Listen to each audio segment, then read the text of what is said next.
So hello guys, mungkin ini setelah aku lama nggak mulai untuk membuat video di YouTube lagi ya. Because of di akhir-akhir ini aku cukup tertarik dengan yang namanya short video. Maka dari itu aku fokus ke short video dan akhirnya ya cukup terbengkalai untuk video YouTube. Nah, namun akhir-akhir ini aku ngerasa bahwa sepertinya aku lebih nyaman untuk menyampaikan suatu hal dalam long form video seperti ini. Di YouTube mungkin aku lebih tertarik karena aku bisa menyampaikan suatu hal tanpa perlu cut yang berarti ya. Mungkin aku nggak tahu terkait ketertarikan seseorang ya. Ya mungkin secara hook kurang menarik or something else, but actually I just want to tell a story about something with you. Itu aku hanya ingin menyampaikan sebuah cerita yang mungkin ini bisa jadi keresahan banyak orang, tapi mungkin tidak disampaikan secara ya maybe glamorous gitu, nggak terlalu wah. Ketika mungkin banyak influencer menyampaikan ini secara mewah dengan editing yang wow, bukannya aku tidak mau ya, tetapi lebih ke arah kok rasanya hal yang natural ini semakin ditinggalkan. Nah, mungkin salah satu insight yang aku dapatkan adalah aku ingin membangun kembali hal-hal yang berkaitan dengan long form seperti ini, but naturally. Ya mungkin not editing or ya hanya sedikit editing saja, tetapi tidak terlalu masif editingnya. Nah seperti itu. Oke, untuk memulai kembali kali ini aku mau membahas soal yang namanya sebetulnya ini keresahanku ya. Aduh, aku jadi lupa mau apa ya. Saking groginya membuat long form video lagi tanpa editing. Kali ini aku mau membahas soal yang namanya keberuntungan. Keberuntungan ini mungkin nggak banyak orang yang membahas soal ini ya, karena ini sangat amat apa ya, bisa dikatakan suatu hal yang nggak bisa kita prediksikan. Yang namanya beruntung ya sudah beruntung aja. Sometimes orang mengakali ini dengan ya mungkin menarik suatu kompetensi tertentu.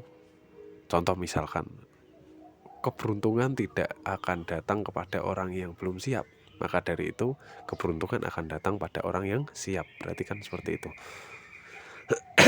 Orang yang siap bagaimana? Misalkan ya kamu pingin kerja di luar negeri. Orang yang siap gimana ya? Orang yang bisa berbahasa luar negeri. Lalu yang kedua visa. Yang selanjutnya ya mungkin kamu nggak terlalu tertutup orangnya. Nah, nggak antisosial. Karena kalau antisosial akan sulit. Nah mungkin hal-hal seperti itu. But di sini aku kasih contoh yang berbeda. Misalkan dari ranahnya beauty privilege. Gini, jadi sebenarnya ini muncul dari banyak keresahan diriku ya terkait media sosial, di mana banyak hal-hal yang terlalu dibumingkan menurutku. Jadi hal-hal yang sifatnya sebetulnya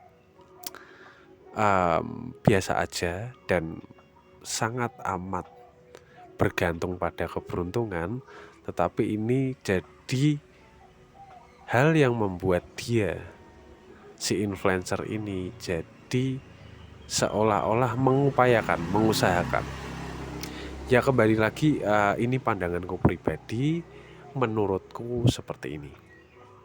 Itu. Jadi misalkan ada seorang influencer nih, cewek, ya kan? Dia mengatakan bahwa dia bekerja keras kayak gini gitu, memperbaiki diri dengan self improvement yang wow, ya kan? Dengan branding yang wow, hingga akhirnya dia mencapai kesuksesan. Dia mengatakan bahwa orang yang tidak sukses itu adalah orang yang tidak mau mengusahakan sesuatu. But I'm sorry to say, sometimes kehidupan tidak seperti itu bosku, ya kan? Nggak selalu selamanya soal usaha pasti hasil. Ada nggak kamu pernah mengusahakan sesuatu, mengupayakan sesuatu, lalu akhirnya nggak jadi apa-apa? Nah, hal-hal seperti ini yang kenapa tidak pernah dibahas gitu, dan ternyata memang tidak menarik.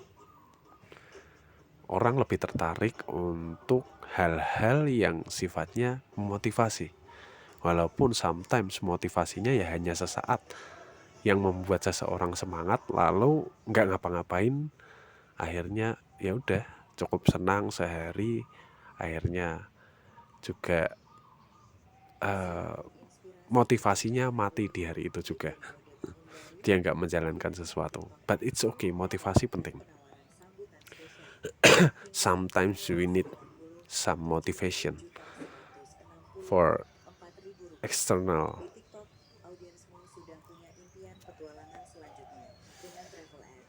Lalu aku lanjutkan. Nah,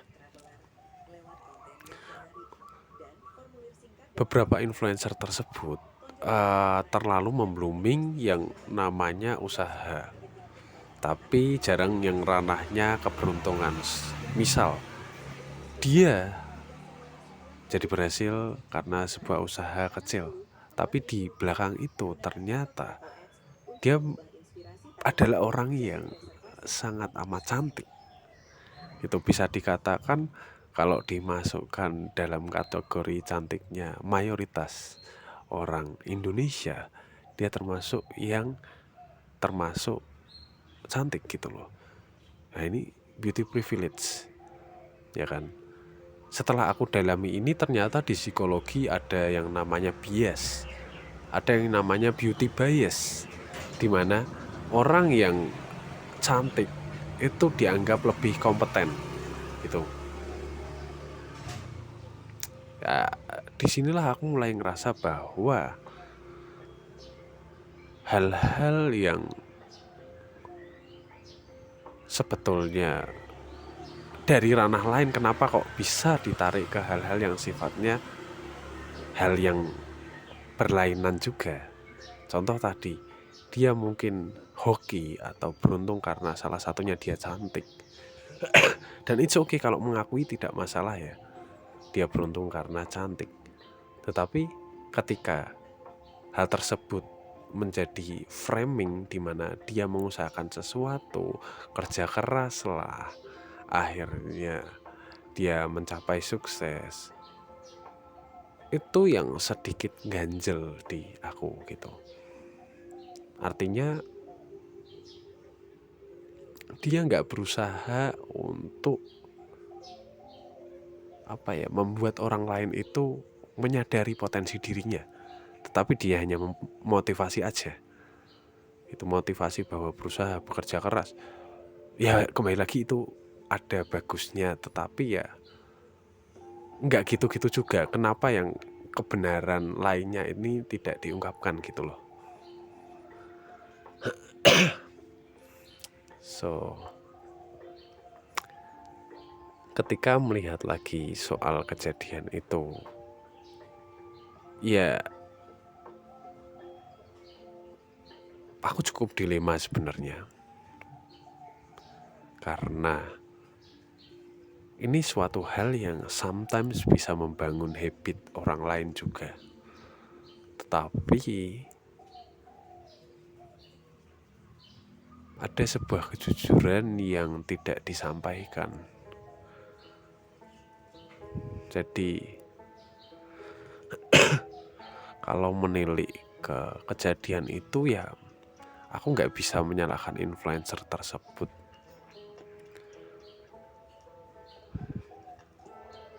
Ya semua orang nggak harus yang namanya membuka topengnya. Bisa jadi dia aslinya orangnya ya biasa aja, tapi hanya karena konten dia terpaksa untuk melakukan yang namanya branding ya kan. Nah ya, jadi seperti itu aja. Kunci dari video ini adalah, as you know, I want to tell you something about yang namanya sebuah konten itu tidak selalu lahir dari yang namanya keaslian gitu, but it's okay, mungkin itu branding orang untuk memajukan dirinya, nggak masalah juga.